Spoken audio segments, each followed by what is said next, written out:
Carpentry by NJT is based in the western suburbs and has many years of experience to assist you in sourcing any and all of your carpentry needs. Carpentry by NJT are great supporters of local soccer clubs in Melbourne's western suburbs, including ambitious State League One outfit Sydenham Park Soccer Club. Home Builders Corp, meanwhile, is a Melbourne-based construction company by the same owners with more than 15 years' experience. Home Builders Corp specialises in new homes and unit developments. With attention to detail, they work to the highest standard to satisfy their customers with a very quick turnaround. For further details about how either Carpentry by NJT or Home Builders Corp can help you, contact owner-manager Nick on 0410 576 018 or via email at nick@homebuilderscorp.com.au. Carpentry by NJT and Home Builders Corp are the proud major sponsors of the Football Out West show.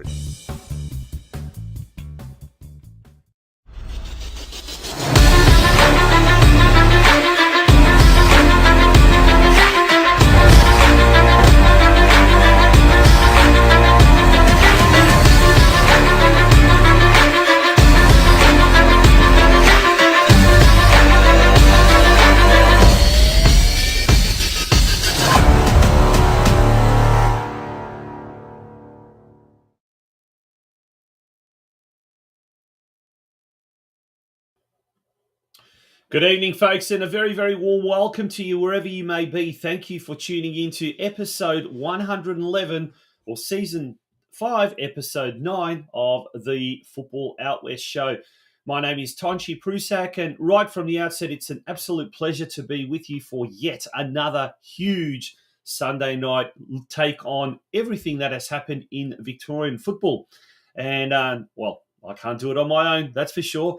And it's such a big show. I'm going to need a ready and able co-host, and that co-host is none other than Steve Curtin. Good evening, Steve. Welcome to another episode of the Football Out West show. Thanks, Tonchi. My pleasure. And where else would you want to be on a Sunday evening than just grinding away at the computer? But that's what we're doing, and we're talking football, so that's what's going to get us through it. But good to have your company again, everyone tuning in, and big thanks to the sponsors. We've got a lot of comments coming in already, Vesco and Vlad, and hello to Santino as well. But yeah, Tonchi, how's things with you?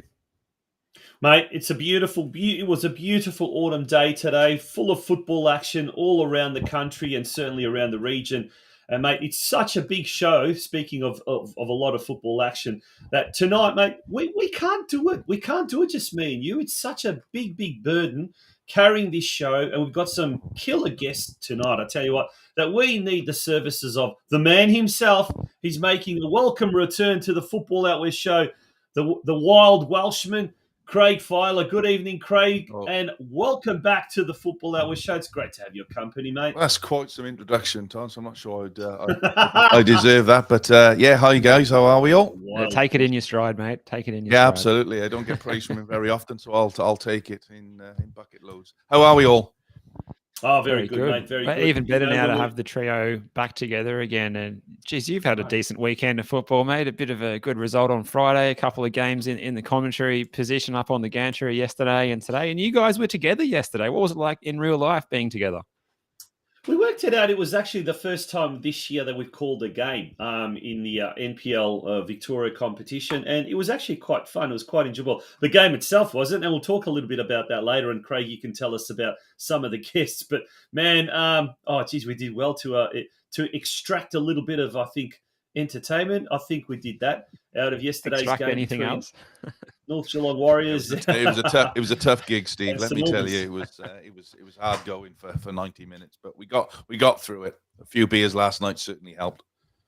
Yeah, that's right, mate. Let's talk about our guests for tonight. An all-star cast, Craig. Who have you got lined up for tonight's show? Yeah, so NPL 1 big game, first versus second yesterday. I'm not sure We spoke, Steve. You were going to the game. I'm not sure whether you managed to get there or not, but the big game in NPL 1 was I'll talk about that massive as well. game at Avenger Park against Oakley Cannon. Avondale FC against Oakley Cannons. So we're going to get one of the star players for Avondale, Xander Guy, is going to be coming on and having a chat with us about the game yesterday and how he's settling into life there at Avenger Park. Then we'll cross over to regional Victoria, and we haven't done that for a couple of series, actually, and we're going to be speaking to the head coach of Golden Valley Suns, Craig Carley, in his second stint as coach there, taking over the helm after the club got relegated last year. He'll come on and have a chat about everything that's going on up at Shepparton. And then we'll cross back over to MPL to speak to the interim coach of North Geelong Warriors, Tommy Gavran, who's going to come on and talk to us about the game last night. Craig, it does seem like your volume is yo-yoing up and down, very much like today's Melbourne Knights game against Hume City, which you coached. And he's just trying to replicate some of the yo-yo teams in NPL Victoria with that voice pattern, I think, is what he's trying to do, and he's doing it perfectly. So hopefully, that's good. There we go. There you go. It's good when you don't talk. Technology and old people. It doesn't work, does it? No, it doesn't. But look, we got an all-star cast there. Now, believe it or not, that was Craig. That was Tommy Gavran's first win under his leadership at North Geelong, and it'll be interesting to find out if he's the interim coach or if he has been appointed the permanent coach. At North Geelong last week drew against Heidelberg. This week they recorded their first win under Gavran. So is the tide turning? We'll be discussing that and a lot more later on. We'll be taking a very, very quick look at the A-League women's game that was played earlier today. In fact, we might look at that in the news desk very, very shortly. But once again, big shout out to our sponsors, NJT Carpentry and Home Builders Core. If we get some time, we'll also look at the women's NPLW, Men's State League 1 competition, and most definitely we'll be looking at the NPL 2 competition as well, Craig. That is, what an interesting division that is. But boys, we've got a lot to get through. We're going to take a very, very short commercial break. When we return, folks, it's the news, and we'll be having a look at the A-League women's game that was held earlier today. Where else but up in Sydney? All right, don't go away. At Guzman Finance, like you, we are passionate about the western suburbs and football. Our main passion, however, is helping customers succeed in their financial goals. As trusted mortgage brokers, we offer knowledge, personalised service, and access to hundreds of loan products from Australia's leading lenders. If you're in the market for buying your first home, looking for a better interest rate on your mortgage, renovating your home, or buying an investment property, my team and I will help you manage the process from start to finish. Avoid costly mistakes and expensive loan products. Contact our office on 9369 6805 or 0425 826 055.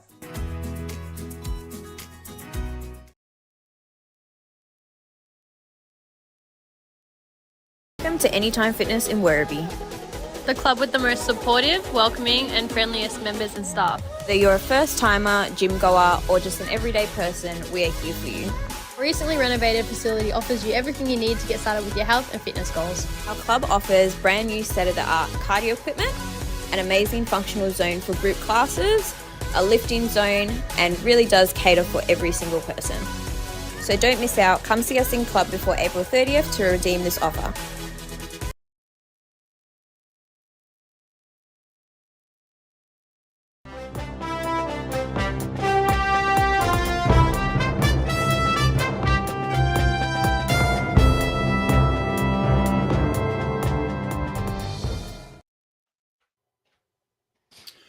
Welcome back, folks, to the Football Out West show. It is episode 111 and the news desk. Steve, over to you. Thanks, Tonchi. Well, we'll have to kick off with, as you mentioned, the A-League Women's Grand Final that took place in Sydney. Unfortunately, not down here. We might have been doing a live show from outside the stadium right now, and maybe a home crowd might have seen a different result, having the fact that Western had earned the right to host that final. They didn't get to. They lost it 4-0, and full credit to Sydney FC, who've had a run of outs in grand finals, losing a streak of them. They finally got their success today, so they claim the double, the Premier's plate, and the championship as well. And look, unfortunately, I was saying earlier, I was heading home from the MCG today, and I got held up on the train, and then got home, and then next thing you know, flick the TV on, it's already 2-0, and Madison Haley scored within 4 minutes. Nat Tobin sort of capitalised on a bit of an error, the central defender and captain, scoring with a header, and then it was one of the more dubious penalties I've ever seen awarded to Princess Abini for an incident with Stacey Papadopoulos that no one knew what was happening, or no one knew why it had been awarded, but it was a little bit of holding the wrist, I think, was the referee's decision. So that gave Princess Abini another chance to get on the score sheet. So she got her goal in the grand final. And then Madison Haley, as you mentioned earlier, Craig, a good performance because she scored again in injury time as well to make it 4-0. So yeah, well done to Ansay, the coach up there of Sydney, and for all his work, and the players. They deserved winners on the night. Yeah, look, I think so. Great. I think they've been there or thereabouts the last 4 or 5 years, haven't they? So probably just deserved a win. But you just mentioned that Madison Haley there. She's some player. I watched the highlights shortly before we came on air, and yeah, she's some player, isn't she? Yeah, she got the job done, I think, in the previous final as well, when they got over Victory to make it to the grand final with that. I think she scored in the 89th minute as well against Victory after the dam wall finally burst after all that defending. So, yeah, she's had a good final series, clearly. And, yeah, looking forward to seeing how she develops as a player. But, yeah, both of the keepers were pretty busy in this one. Beale was pretty busy, making a lot of saves, smothering the ball. And, yeah, eventually she was having to pick it out of her net 4 times. And Jada Wyman as well as looking like maybe a smoky for the Matildas even as well from Sydney. So, yeah. The crowd figure, I think there was 9,000 got through the gates. Most of those tickets, I think, might have been given out for free, but Freebies, there was yep. a healthy-ish crowd on the end. And Adam Goods was in there in a Western United jersey. So perhaps he could be someone that Western offer the number 1 ticket holder position to next season. He's decided to switch over and follow the better kind of football. I think he plays local football in Sydney in the Masters with Fozzie up there. So big football fan after being a Brownlow medalist in the oval ball game. So yeah, good to see. It would have been good to see some more home fans there, given it was a home game for Western. But there's reasons why that's the case, and that's the situation. We'll go over and have a look at the men's as well, because the men's finals is kicking off next weekend, and we've got a couple of big ones. Friday night, Adelaide United hosting Wellington. I think they should get the win there. But the exciting one, the juicy one, I suppose, is Western Sydney Wanderers hosting Sydney FC on Saturday at 7:45. So for the first time ever, it's a Sydney derby in the finals. It hasn't happened. So this is going to be a big deal. Looking forward to seeing those two sets of fans and players go at each other. It should be good. There'd be a big crowd there, I would have thought, as well. You'd expect it. Yeah. I mean, it's a kind of a dress rehearsal for the grand final up in Sydney. But look, 9,000 is not too bad. As you said, probably a lot of freebies. Maybe the Western Sydney fans were going to jump on board the Western United bandwagon. We don't know, I suppose. But look, regardless of the result, regardless of the outcome, regardless of where the grand final venue was held, and we know the controversy surrounding that. At the end of the day, they were the 2 top sides this year in A-League Women's, both the Sydney FC and Western United. And look, last week we had Mark Takaso on the show, and we spoke to him, Steve and I, quite a fair bit about that. And look, you just cannot deny the incredible achievement that Western United have done in their maiden season, their first season, and to get to the grand final. Absolutely. If we look at that post earlier today, it wasn't meant to be our today. Take nothing away from our season. We're so proud of you girls. We'll be back. Absolutely. That sums it up beautifully. It was just, Craig, a really good news story out of the A-League this year, which has really stuttered and stammered and really had its lows than highs, I guess, throughout the season. But that surely would have to be one of the stories of the year. Yeah, absolutely. I think Western United has its knockers, doesn't it, from many quarters about how they got their license in the first place and playing without a ground. But I think it shows that what the club are doing behind the scenes in readiness for when the ground does open, which, as we all know, is gathering pace quite quickly. They now up in Tarneet, and you have to applaud everything that they're doing there because they just seem to be doing it right on the field to a degree, and certainly off the field, they're doing very well as well. So, I suppose from a Western Suburbs point of view, long may it continue, and well done to Mark and all his team there, and Helen and the team there at Western United for a fantastic first season. Yeah.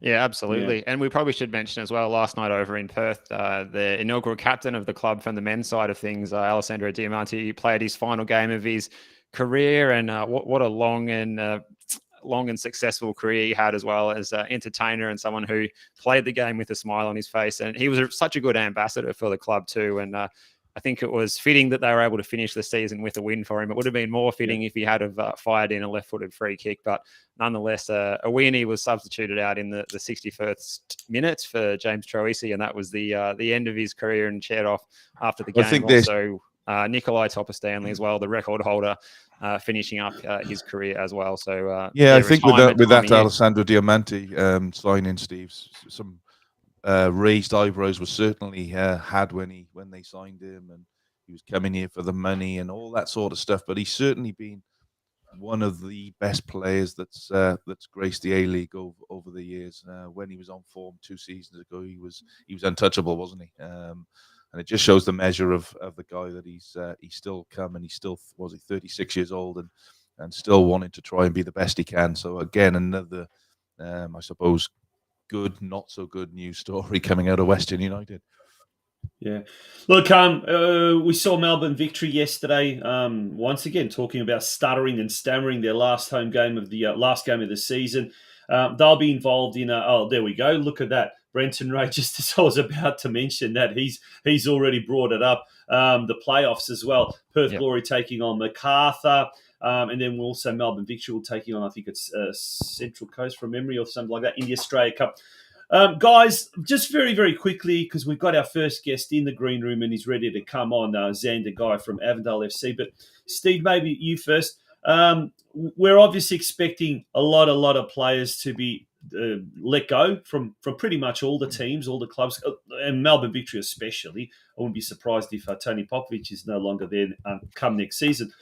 Are we going to see another merry-go-round of players from different A-League clubs now just packing up and moving destination? Yeah, well, I mean, without doubt, I've already heard a lot of talk about, particularly in the goalkeeper space. There's been, it's no secret that there's, Ollie Sales talked about heading to Perth Glory, and Western United might be losing both keepers as well to other clubs. I think Tom Glover's leaving, so there's a space there at City. There's a lot of movement just in that one position alone that I've heard of. So I'm sure that will be extended around the field. But it's the nature of these short-term contracts that clubs don't seem to be able to hold down players, and then they might want to get match minutes somewhere else. So I would highly anticipate that happening very much. So I'll be putting my house on it, Tunch.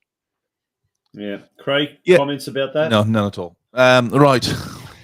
Just very quickly. Let's move on. Just very quickly. I just want to I'm just going to pop something on the comment section here, and somebody brought it up earlier on about the horrific attack on a referee in New South Wales. I've just posted a copy of the video of the horrific attack on the referee, which left him with a broken jaw. I just don't know how this happens in football. I don't know how people get onto a ground and assault the referees in the way that this guy has, and I hope the police and the club and everybody around football find out who it was and do what they need to do to make sure that this type of thing doesn't happen on a football field. No, absolutely not. We definitely don't need any of that sort of crap in our game. We've got enough of it as it is from within, and from time to time you get these type of things happening, and you watch the mainstream media just jump all over it. Of course they will. Yeah.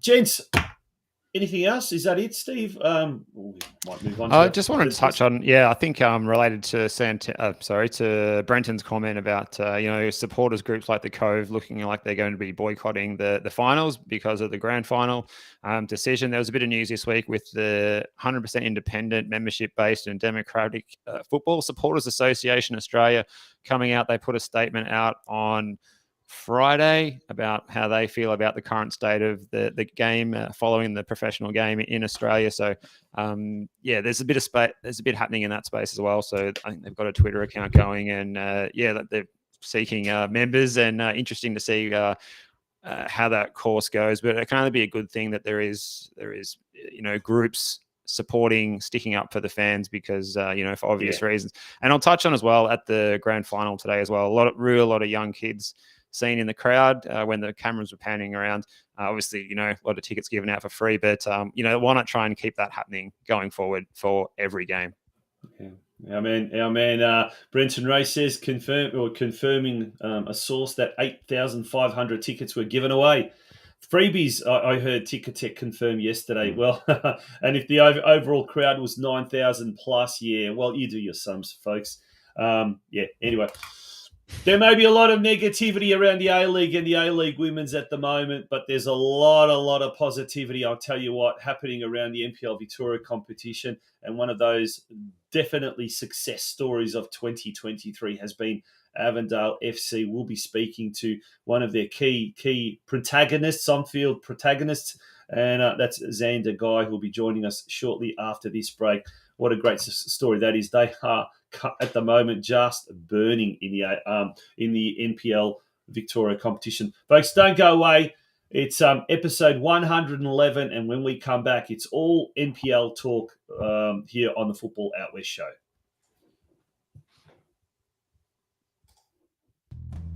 Carpentry by NJT is based in the western suburbs and has many years of experience to assist you in sourcing any and all of your carpentry needs. Carpentry by NJT are great supporters of local soccer clubs in Melbourne's western suburbs, including ambitious State League One outfit Sydenham Park Soccer Club.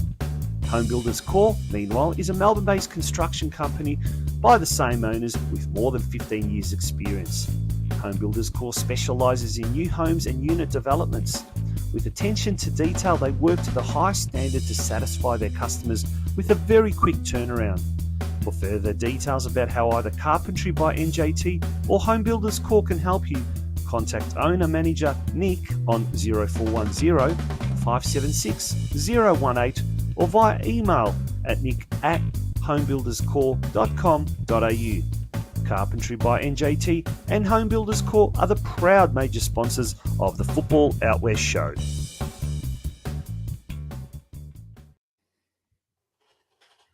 All right, welcome back to the Football Out West show, and a big thank you to our sponsors, Carpentry by NJT Corp, big to Nick, but I want to welcome our first guest of the evening. He's been waiting very patiently in the mini, someone who's made the switch from Churchill Reserve to off season. That's a bit of a gift event in the eye, and we'll introduce the guy on the screen now on camera. Good evening, Xander, and thanks for being part of the Football Out West show, I think, for the first time. How does it feel to be on air on Sunday night? Yeah, it's good. It's good. Thanks for having me on. It's a pleasure to be here. Excellent. Do you want to crack on, Steve, with the first question? Who wants to go first? Sorry. Come on, Steve, you go. I'll just keep going. Yeah, I'll just keep going. A lot of hype in going into yesterday's game against the Oakley Cannons. How did you and the guys prepare for that one? It was obviously a 6-pointer at the top of the table, and you both wanted to get the 3 points, and both sides are in great form leading into it. Yeah, it was a good win. Have to be very happy with the result. I think Oakley are a massive side in the NPL down here, and yeah, like you said, it's definitely a big 6-pointer. So just had to stick to our strengths in that one. And how did obviously the record this season has been unbelievable. I think in the 10 games, I think you've scored 44 in 11 games, 44 goals, which is incredible at this level of football. And I think the next best is 22 or 23 goals. So what's the message coming from? We had Suzuki on the show last week, and he was trying to get making sure that you guys don't get carried away with things. But what's the message coming through from the club on a week-to-week basis? Because clearly you're doing something right there. As I said, there 27 goals. There's a big gap between some of the 30 plus 31 goal difference says it all. So what are the club doing that's different to perhaps past years? Yeah, I think we have some very good players, which is always going to help. I think we have like a great base in defense, and then leading into a pretty awesome midfield, and then like up top we have a lot of good players. So it's hard to not create chances every game, and I think as long as you can take a couple of them, we've had some quite big score lines, and I think we just have some quality players in every position. Xander, first of all, welcome to the show. Thanks for coming on the show. But, mate, last year, and for the last few years, you've been at St Albans, so the perennial strugglers at the moment. And now you've gone to the other end of the table, Avondale FC, who always seem to be pushing up the top there. From a personal point of view, how much are you enjoying football this year with Avondale? And is it a harder kind of? Do you approach training and do you approach the games a lot harder because now there's a real expectation to perform well as opposed to just trying to survive, which has been the case the last few years? Yeah. So I played at St Albans last year. That was my first year in Melbourne. And like you said, like the goal was last year to survive. I think the year before I came down, St Albans had quite a tough year when COVID kind of struck. So it was like that was the goal, to stay up, which we achieved in the end, which was good. But yeah, the training standards, no disrespect to St Albans, but the training standards are very high and the quality is expected and you got to perform. So just show up as much as you can, give it your all, and try and do the best you can when you're given the chance. And it seems to be working so far, so no complaints. But yeah, I'm loving it. It's great coaches and awesome team, so it's good so far. Brilliant. And the depth of the squad there as well, Xander, is everyone sort of on their toes because you've got multiple players sort of pushing for selection each week in those positions? You've got guys coming off the bench and scoring goals every week and that sort of thing. Is that something that keeps everyone on their toes at Avondale at the moment? Yeah, 100%. I think that's one thing, like if you would to compare it to St Albans, I think last year we had some good players, but that depth really shows through at a club like Avondale. And I think we have some fantastic players coming off the bench. Like it's always competitions for spots, so you have to be showing up, you have to be delivering. So it sets a good standard for everyone. I think you have to really put your best foot forward every game. Yeah, and I think if you're the opposition team and you see the bench that Avondale have and the strength that they have coming off the bench, whether it's yourself, Maniaguk, Kamara, Trzeszewski, Yusei Towns, Boland, Stefan Zinni, it's a formidable forward line, isn't it, that they've got there, and hence the reason why your goal difference is so high. What makes you keep on your toes throughout the week, Xander? Obviously, with that lineup and that strength that they've got, what do you do differently to make sure that you're in that starting lineup every week? I think Zoki might have touched on it on here last week. I think like every week you have to show up in training. I think no one's given a spot, and it doesn't matter about the past week, that's gone. And I think we set up with the best team for who's in front of us. So yeah, you got to train hard. You have to really train hard, and the standards are good. We have some really awesome coaches and strength and conditioning guys. So the training sessions you're pretty stuffed at the end of it. So you just have to show up. Yeah, we're fast approaching the halfway mark of the season. We'll quickly have a look at the ladder, and we'll also go through some of the results. So it's round 11. We started off on Friday night, Green Gully defeating Dandenong Thunder 4-2. Heidelberg United drew with Moreland City 0-0. At yesterday's game, as we mentioned, Avondale defeated Oakley Cannons 4-2.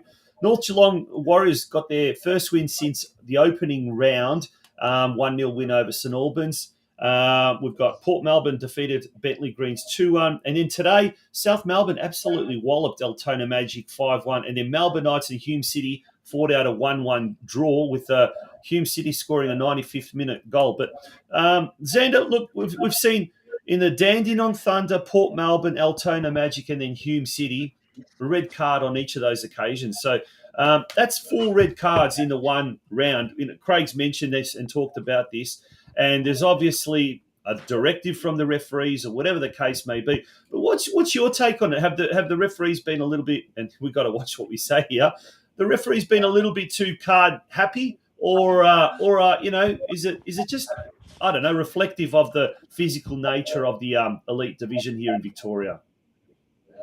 Yeah, I think you kind of have to be careful what you Yeah. say, but I think there always seems to be a red card. There always seems to be a scuffle, and I think when there's a lot on the line, when there is down here in Victoria, I think it means a lot more to everybody. So there's always going to be that extra niggle in the games. But yeah, I think this year it's kind of kicked off a bit red card wise. Yeah, it sure has. It sure has. Now, looking ahead to the week, you've got an Australia Cup game coming up on Tuesday night against Casey Comets at City Vista over at Georgie's there. Then you've got on Sunday a big game against South Melbourne. Did you watch their match against Altona this afternoon? And how does the week look when you've got the two games in the week? I suppose at least it's not until Sunday rather than a Saturday or a Friday. Yeah, it's obviously we want to do well in the FFA Cup, but you have to kind of squeeze those games in somewhere. So it's in between some big games, but you just have to get on with it. I guess that's the schedule. But yeah, South Melbourne is a massive game for us. So I think focus on Casey first, and then hopefully get through that, and then all signs point to South. So it'll be a cracking game. I didn't actually catch their game, but I saw the result on Sports TG. So good result for them. So it'll be a good contest, I'm sure. Question for me, number 99 on the back of your on.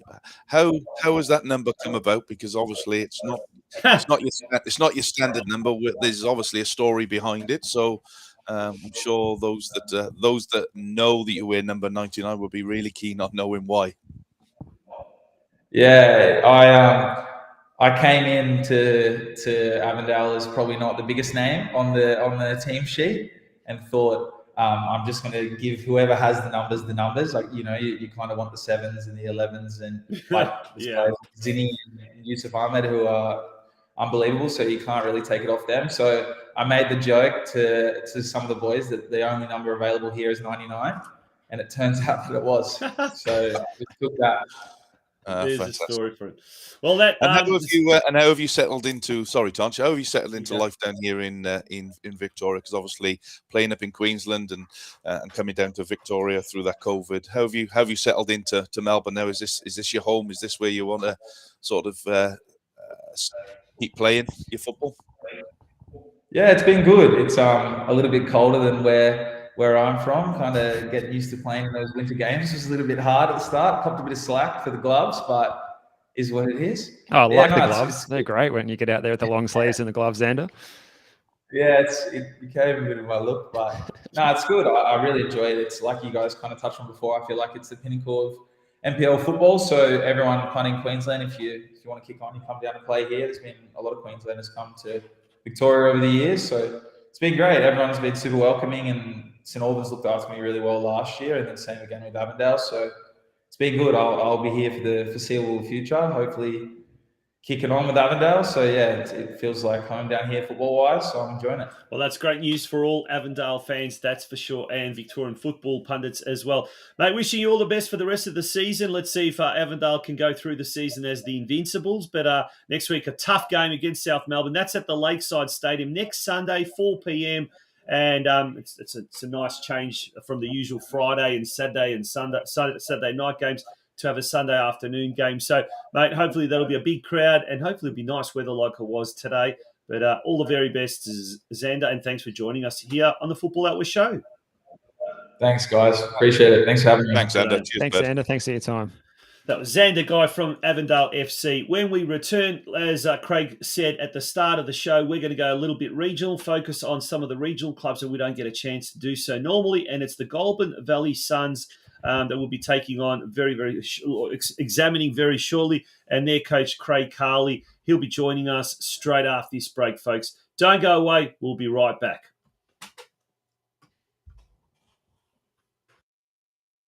At Guzman Finance, like you, we are passionate about the Western Suburbs and football.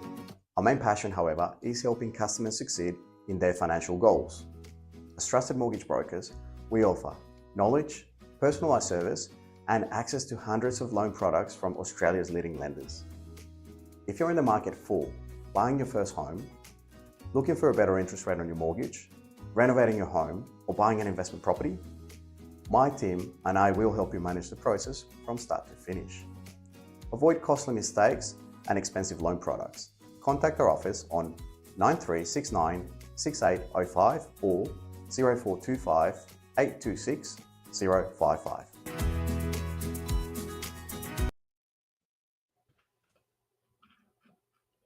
Welcome back to the Football Out West show, gents. We've got our next guest ready to go, and we're looking forward to that. Craig, would you like to do the introductions? I certainly will. Yeah, it's a good pleasure. He's a good friend of mine. We do speak quite often. He's a coach that has gone and come back, and he's doing some great things up there in regional Shepparton. It's the head coach of Golden Valley Suns, Craig Carley. Mr. Carley, good afternoon to you, or good evening. How are you? Good, gents. How are you? Very good. Very good. Very good. Craig, welcome back, because we've had you on the show many, many times before. And I think the last time we had you on the show, it was a case of, Goulburn Valley struggling in NPL 2. But this year, NPL 3, things are starting to look a lot smoother, a lot better. Is it just purely just dropping down a level, or is it that things off the field and on the field at the Suns are starting to really, gel and improve? What's your summation of this early part of the season so far? Yeah, look, I certainly think it's a combination of both. There's no secrets into the fact that we've had a really big board change this year. Last season for the club was an absolute disaster, and I actually took a step back halfway through the season because it just went against everything I believed in what was going on. So, yeah, it was difficult to see for the club, but thankfully we've got a new board on board that are really driving the club forward, and it's just been massive for the area and football in the region at the moment. So, kudos to the new board. They're doing amazing things both on and off the pitch. So it's brilliant to hear. And fair play to you. It was for those that don't know, obviously Craig left and went and put on his boots on, and you don't see many players of 45 getting their boots back on. So kudos to you, mate. There should be more of it. Steve, sorry. Now, actually, I'll change my question. Can you tell us a little bit about your return to your playing glory days and how you enjoyed that and the challenges of that for some of us who are, getting it to the wrong end of that time frame? Yeah, look, you always miss sort of playing football. I try and join in as much as I can at training now, and the mind certainly the mind knows what I want to do. The body's not quite there at the moment, so. It was really good to get back and just play local football last season at Shepparton South, who are quite a big club in the regional area. They play in the Bendigo Amateur League up here, and I think I ended up scoring 12 goals in 8 games. I think I scored in every game I played in. We ended up losing the grand final on penalties, but look, a really, really successful season for the club. So, again, that's just trying to combine all the local clubs too, and really get that support and backing, and really drive the quality forward for the GV Suns ultimately as a proven pathway to a higher level of competition. Craig. Now, you've obviously come in this year and brought in some new players to help you get back to NPL2, which I would imagine is the goal for you as a coach, and certainly from a club's perspective with the facilities you've got up there, you deserve to be in higher than NPL3. So, just talk us through some of the signings that you've brought in this year and what effect those players have had on the squad. Yeah, definitely. I think the key for me was to get back the boys that have sort of held the club in really good stead over the last couple of years. So Greg Nash was one of them, Jamie England, Adam Gatcombe. They were all really key signings for me, and boys that I've worked with for many, many years. So, they were key and the vocal point of the team. And then obviously, again, it's no secret, we rely quite heavily on our imports to come in and, top up a bit of quality as well. And the boys we've got in, we've done a lot of work this year to make sure that we did get the correct balance. And the boys that we have got in have been top draw. So, yeah, it certainly helps. I think even though it was a disaster of a season last year, it was also great to see some of those younger boys get that experience too. So, them coming back from a year of senior football, I think, has held them in good stead too. So, we're starting to see some youngsters really rise through the senior ranks. Not every kid's going to go on to the pathway of a Garang qual or an Elo qual. But, if we can get kids from MPL 3 going to play MPL 1, that's still success for us. And we would push absolutely any kid to take that next step to play at a high level. And we'll touch on that in a moment. But how hard is it? Sorry, Steve. How hard is it to get players into regional Victoria?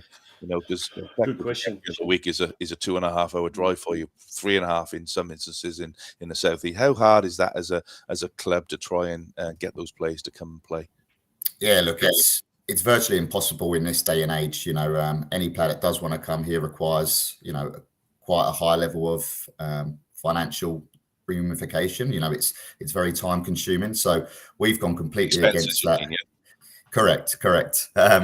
We've gone completely against that. And, I'm a firm believer in developing players from within our club. We are we've got a community feel about us where, for example, today I was at the club opening up. I was watching the under 18s, our under 14s, under 15s were away in Mornington today. But when it's a day when they're all there on a Sunday, I'll be there watching all the kids. All the kids know me. All the kids know the senior players, and we want that vibe going all the way through the club. So, building within is, it's a non-negotiable for us. It's an absolute necessity. So, yeah, the club in the past have obviously got players coming in from metro areas. But yeah, look, I'm a firm believer that the club's in the region for a reason, and we need to give that opportunity to the local talent in the area. Absolutely. Yeah, like it a lot, Craig. And it raises a lot of questions, but we're due to run through the weekend scores. And your guys, the Goulburn Valley Suns, 1-0 winners against Caroline Springs, George Cross yesterday at home. Also a 1-0 win for Doveton over Essendon. Good win, 4-1 for Burundara Carey Eagles over a fellow regional team, Ballarat City. Bow Morris 2-1 over Box Hill United. Another regional team, Geelong, they couldn't get the result at home despite they've been going quite well, but they went down 2-0 to Nunawading City. And then the Melbourne Victory Academy 3-2 over North Sunshine Eagles in that clash featuring first versus second. The only teams higher than you guys on the table. How did you see the game yesterday, Craig? Caroline Springs, George Cross, a difficult opponent at the best of times, and albeit, someone who's been promoted from State 1, they've still got a pretty deep squad. And how did you prepare for that game, and how did you see that from your eyes in getting the 1-0 win? Yeah, look, very, very even game. Caroline Springs is, obviously a very good side with a lot of quality there as well. I think they missed a chance quite early on, but then I think we stepped up and come into the game a fair bit. We certainly done our research on them. I'm an absolute, when I do my stuff, I'm just all in. So, I've watched their last 3 or 4 games, and we knew where we could sort of penetrate them, and we did. But Eric's got one hell of a squad there. And I think they were certainly our hardest game of the season to date, and they'll certainly lift up the table. I've got no questions about that. Yeah, we've only gone 7 games, I guess, and it's still early days. And as you said, you meticulously do your research. And obviously, at the moment, Melbourne Victory sort of streaking away. They're undefeated. But is if we take a look at the ladder again, is that kind of a fair summary at this point in time of where the teams should be? Is there one of the teams sort of mid-table at the moment that probably are underperforming at the moment? We can expect them to improve as the season progresses. What's your kind of take on all of this, Craig? Yeah, certainly. I think Essendon Royals and Caroline Springs, once they find their feet in MPL 3, will start lifting up the table. Their squads are too good to be sitting where they currently are. So, I certainly think come second half of the season, they'll be pushing on a fair bit. So, yeah, look, it's for me personally, I think there's a fair bit of difference in terms of quality from MPL 2 to MPL 3. I think it's a little bit more direct in MPL 3. So, the games where we've lost, where we've certainly been in control of them, it's down to moments at crucial times, balls being bombed into our box and not being able to deal with it. And, I certainly think that that's the difference. Whereas the higher up the MPL you go, the quality's a lot better, the game's a lot quicker. So, I personally think that we play better against the better footballing sides. Yeah. And that's why I enjoyed the game so much yesterday. And it was just a brilliant spectacle to be a part of on the side. It was end to end, but there was a fair bit of quality on the pitch too. So yeah, look, it's you're obviously going to have the quality of Melbourne Victory, and they're the games that you actually want to play in. So we've got a very important run the next 4 games. So I think we've got Nunawading, North Sunshine, Geelong, and then Melbourne Victory. So that takes us to the halfway market, and that'll give us a true reflection of where we're at, whether we're going to be pushing those top 2-3 spots or whether we're going to be battling as a mid-table team. Now, just touched on you touched on it, the Qual brothers earlier on. Obviously, I don't want to go back a few years, but obviously those kids have come through for those that don't know, they've come through the Golden Valley Suns Academy there from a young age. I remember taking a group of players up there, 2016, I think, and the oldest Qual was playing then in the end. I think he was playing in the reserves, but he was like 14 or 15 years old. Obviously, you've had a big part to play in their development, and along with coaches at the club. Do you still keep in contact with them? Are they still, obviously, parents are still around the club? Is there anybody else coming through the system that we need to keep an eye on? Have they got a sister somewhere or a half brother somewhere playing that you don't know about? No, there's plenty of them coming through. I actually bumped into Marwin, the dad's, during the week, and he asked me for an electrician's number, but that's a different story. But no, I had a good chat with him. He's still in the region. He's one of the hardest workers I know. And not a lot of people know that he goes and milks cows before he goes to his daytime job. He's just phenomenal what he does. And I said to him, "How's Antoinette getting up?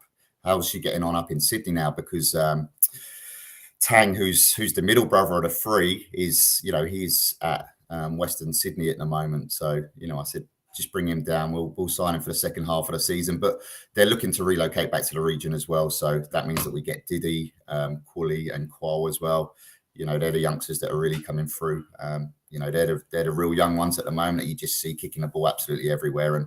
And for me, that's the difference. If they're doing that at such a young age, they're just they've got that little bit of class, a little bit of quality to hopefully develop and, follow in the footsteps of their brothers too.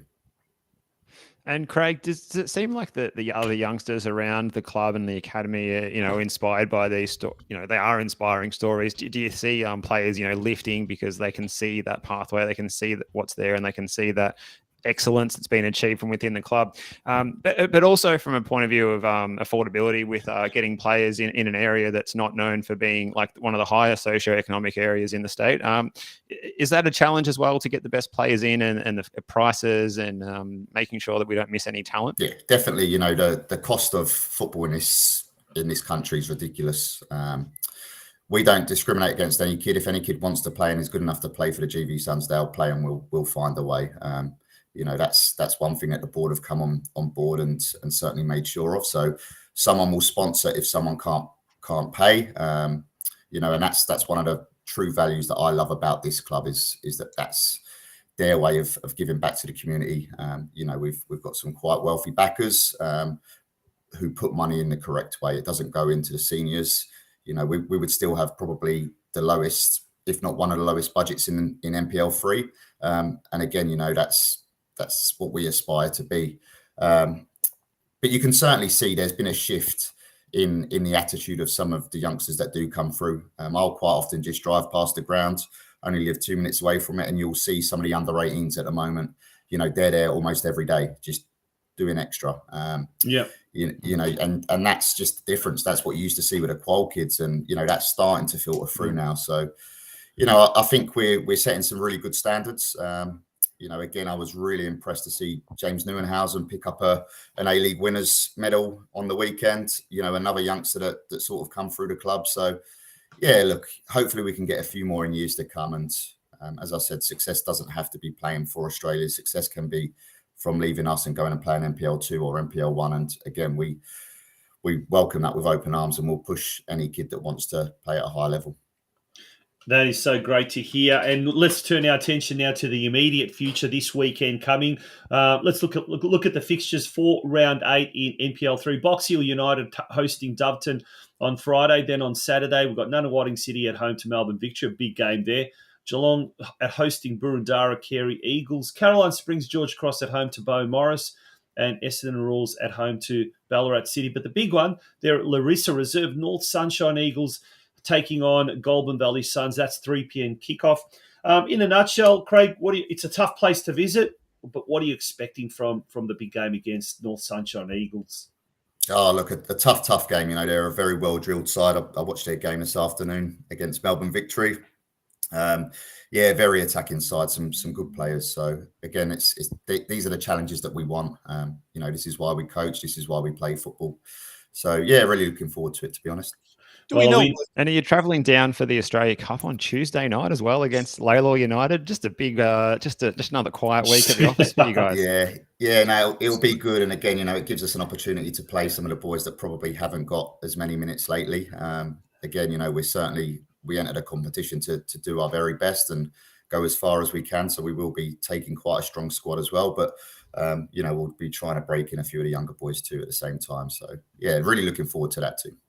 Awesome. Excellent. On that note, mate, all the very best, and thank you for joining us here. It's going to be a busy week ahead, but that's the way we like it, isn't it? That's semi-professional football, bordering on professional.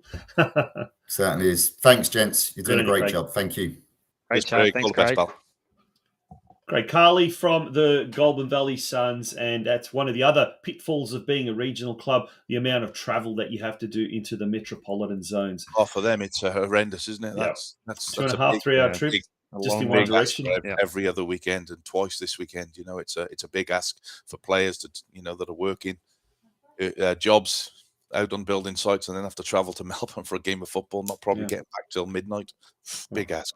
Yeah, absolutely. All right, guys, we're going to take a very quick break. When we return, we're going to have a very, very quick look at NPL2 competition, something that Craig's very familiar with. And then we're also going to return back to the NPL Victoria because we've got our third and final guest about to join us, and that's the North Geelong Warriors coach, Tom Gavran, who enjoyed his first win under his leadership there at Alco Park. Folks, don't go away. It's the Football Out West show. It's our pleasure to have your company tonight. Welcome to Anytime Fitness in Werribee. The club with the most supportive, welcoming and friendliest members and staff. Whether you're a first-timer, gym goer or just an everyday person, we are here for you. A recently renovated facility offers you everything you need to get started with your health and fitness goals. Our club offers brand new state-of-the-art cardio equipment, an amazing functional zone for group classes, a lifting zone, and really does cater for every single person. So don't miss out. Come see us in club before April 30th to redeem this offer. Welcome back to the Football Out West show. Steve was popping out there. We've got you back very quickly. Wow, that was right on cue. Just had to pick up the phone from the charger, but all good. Hello, no. Pick up here on the way through, Steve, or? Oh, no, I might have to see if Kate could bring one in maybe for our last guest. I'm sure Tommy would approve us having a quiet beverage on a Sunday night while we're doing the show. He's got to go to sleep, I think, soon. We have to get him on soon. We will. Before we do get our next guest on, we're going to very, very quickly have a look at the NPL2 competition, Craig, a competition you're very familiar with for obvious reasons. But very quickly, Preston Lions, they've got their game against Bulleen Lions tomorrow night at the Veneto Club. They can steer 3 points clear and with a good goal difference as well, something you'd expect them to. But Bulleen Lions are a tough team. At the moment, as we can see there, some very interesting results from the weekend. But let's start off with Werribee City defeating Brunswick City 2-1 at Costa Park on the weekend. Things are really starting to click there at Werribee City. Is that to me, is it? Yeah. Yeah, no, I was joking. That's enough rope for Craig Filer there. Look, Tonch, as you said, it's a very, very difficult league. You look at anything really from 10th up to 4th, a win, and you could be as high as 4th or as low as 10th in the league. It's a very, very tough league. But from a Werribee point of view, look, we're starting to hit our strides. We brought 21 players into the club at the start of the season out of 23. Obviously, that takes time for everybody to gel and understand the way that we want to play and expectations that we have for everybody. But look, the last couple of weeks has been really really positive for us, and we'll hopefully take that into next weekend's game. Excellent. Well, good luck for next week, Craig. But running through the other fixtures, results that took place on the weekend, which was match day 11. Also on Friday night, a win on the road for Manningham United Blues, 2-1 over Moreland Zebras. Also on Friday night, actually, Northcote City, 3-0 winners against Dandenong City. On Saturday, it was Langwarrin 1, Melbourne City 5.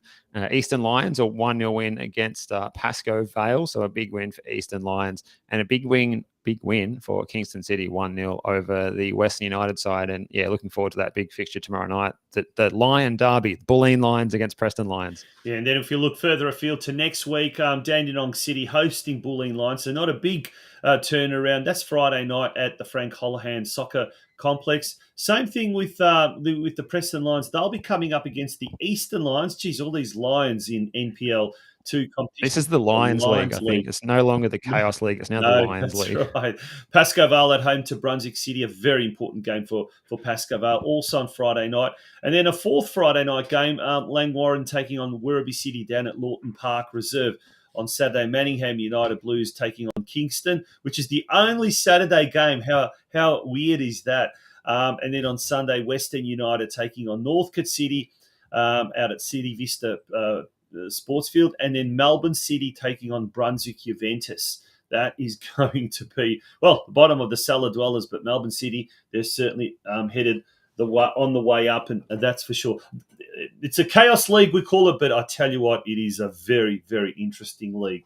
But we're now going to return back to the NPL competition, NPL Victoria competition. Craig, yourself and myself, we had an opportunity yesterday to call the game out at North Geelong, the traditional Croatian derby between two teams that are really struggling at the moment, North Geelong Warriors and St Albans Saints. And it was an own goal in the 8th minute that separated the two sides, and that enabled our next guest to get his maiden victory as the coach of the North Geelong Warriors. It's an absolute pleasure to welcome Tommy Gavran before he nods off and goes to sleep. Tommy, good evening, and thank you for joining us here on the Football Out West show. Good evening, gents. Thanks for having me. Good to see you all again. Good evening, Tom. Thanks for coming on. Tommy. Now, Tom, first of all, are you the interim coach, or are you now being made the permanent coach at Alco Park, because there's been no other movement as far as other coaches? Is it official? You put me on the spot. First question, Taunchy. We ask the hard questions here at the Football Out West show. That's how he does it. Yeah. We're just seeing how things progress at the moment. I've had the full support of the club thus far, and things seem to be going pretty well. So we're just nutting out a few things in the background, and hopefully there'll be an announcement sooner rather than later. Well, listen, congratulations on getting your first win yesterday against St Albans, and I know you've had a good result last week up at Heidelberg, and the week before that were unfortunate to miss out on a result with a penalty in the last minute that didn't go your way. So obviously since taking over, what have you done differently? Because obviously the club was leaking goals left, right and centre with the greatest respect, and obviously the last 3 games have been a little bit tighter, and obviously getting the 1-0 win yesterday, I saw a side yesterday that just defended for their lives and did the job that they had to do yesterday, which probably hasn't happened throughout the season. So what have you done that's been different? Obviously trying to stamp my own, I suppose, stamp on things, I guess. It's funny that you mentioned the defensive side of things, because we were leaking far too many goals, and the first probably 2 weeks that I was in charge was solely focused on getting a bit of defensive shape, getting that right, basically. So I've got my own little, I suppose, philosophy on how I'd like teams to defend. And like I said, the first couple of weeks was purely based on, on us defending in a block at times, defending, from the front at times, nice and high. Just sort of keeping to our channels and being disciplined. So I definitely focused on that the first couple of weeks. I do like teams to play. The teams that I've coached in the past, I do like us to play, and I've tried to give the boys some confidence to do that. I believe that at full strength, we've got a squad that's good enough to stay in the league and compete. So it's about trying to instill that confidence in the players to for them to believe that they can play. Because I think if you go into games, defensive minded, and if the boys think that you don't think that they're good enough, then I think they're going to believe that they're not good enough. So I'm just trying to instill a bit of confidence in the boys and defend from the front at times, and like you said, have focused a bit on our defensive shape as well. And Tommy, you're probably getting closer to a win, like particularly last week with the 1-1 up at Heidelberg on the Friday night as well, picking up a point there, then getting the 3 points on the weekend. What was the most pleasing aspect of the performance yesterday, in your opinion? Like you said, I think we've been building. The result was coming, so I think the most pleasing aspect was that it was sort of, like I said to Tonchi yesterday, it was validation of what we have been working on. Yeah. So each week that's gone past, we've sort of been playing better and better and been more and more competitive out in the pitch. So the most pleasing aspect was the boys getting their sort of just rewards and really getting a result that they deserved and that the whole club deserved as well. So yeah, like you said, we have been building, and we've gone from conceding 7 in my first game in charge to sort of winning the cup game against Altona City midweek after that, and then conceding 3 against Knights, 2 against Dandy, 1 against Heidelberg, and then 0 yesterday. So that was probably the most pleasing aspect, is just that validation that we're on the right track. Yeah.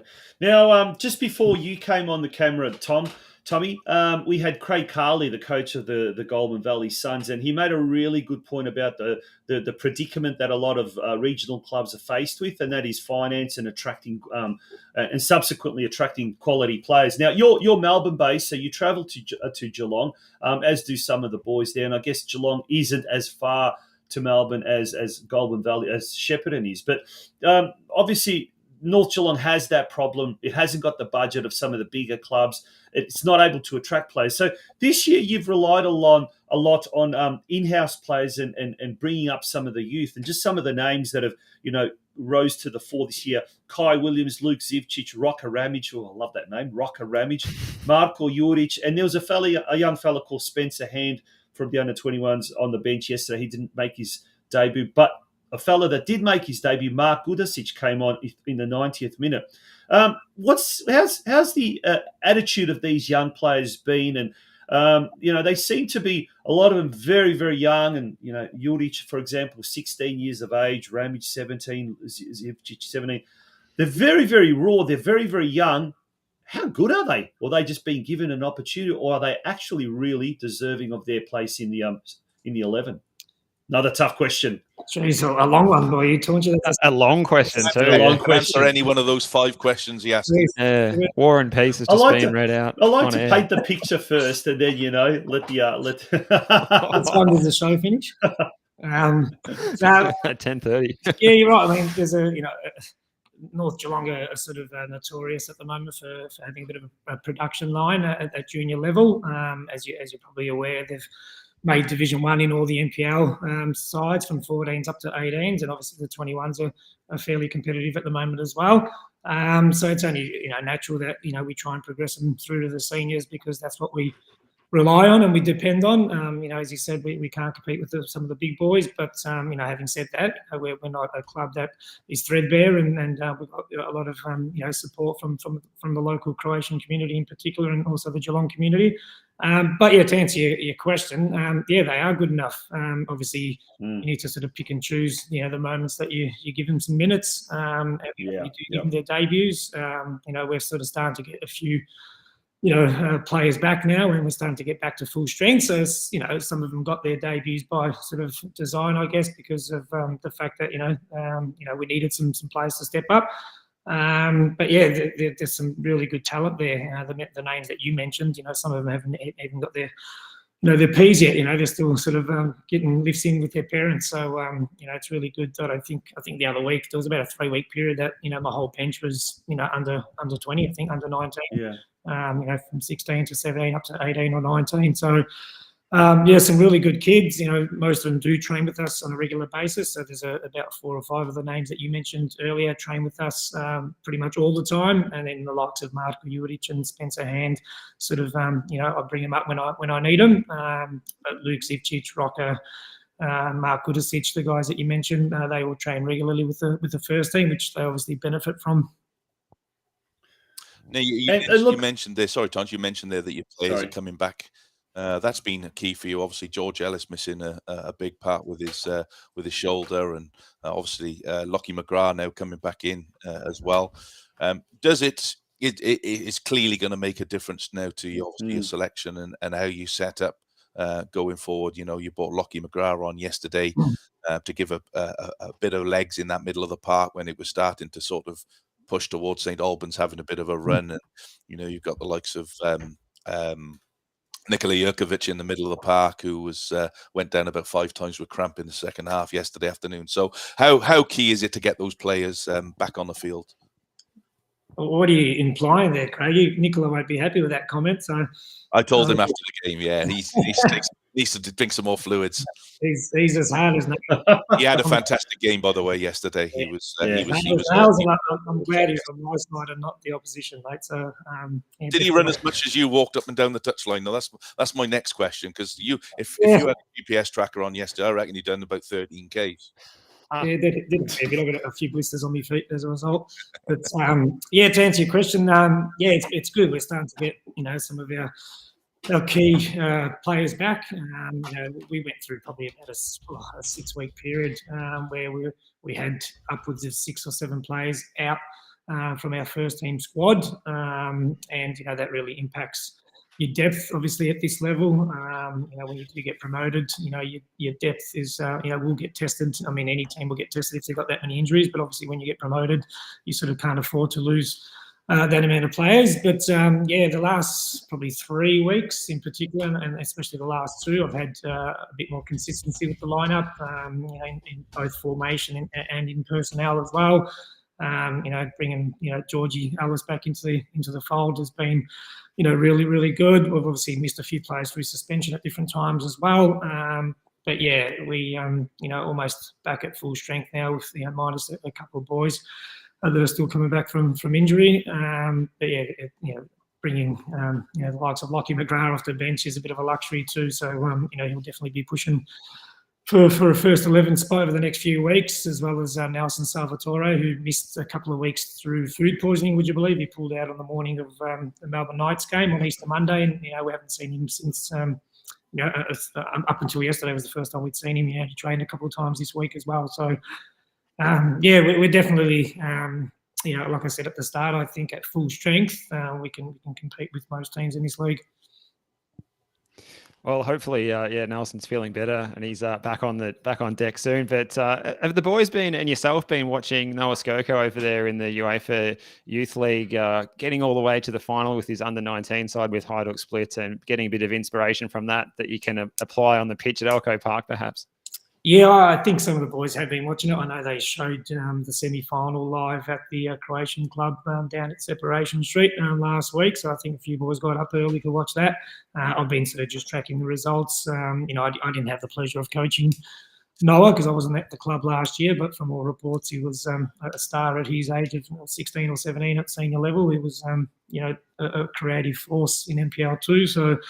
And obviously, he's kicked on to sort of bigger things and has represented the national team over there as well. So, it's always nice to, produce players from your club.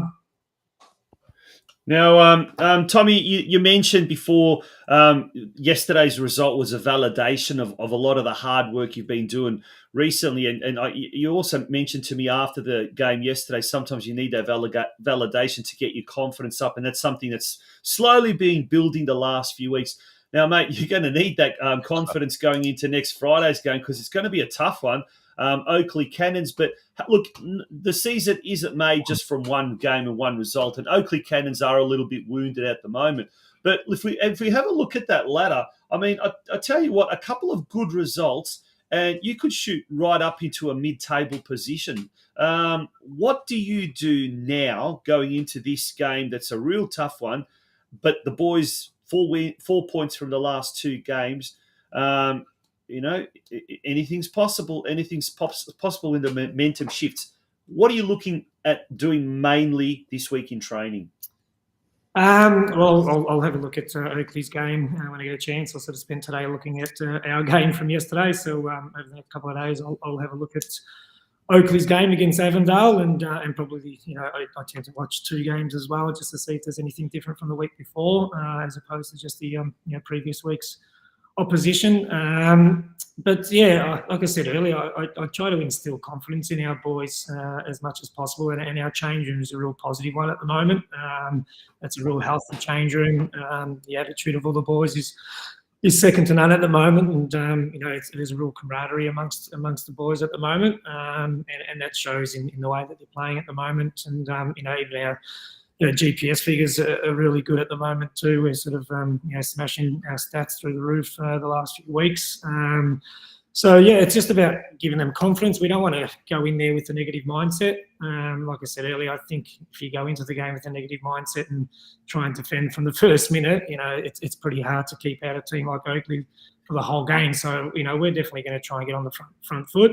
I'll see what sort of weaknesses they have and where I think we can exploit them. And it's about giving the boys the tools.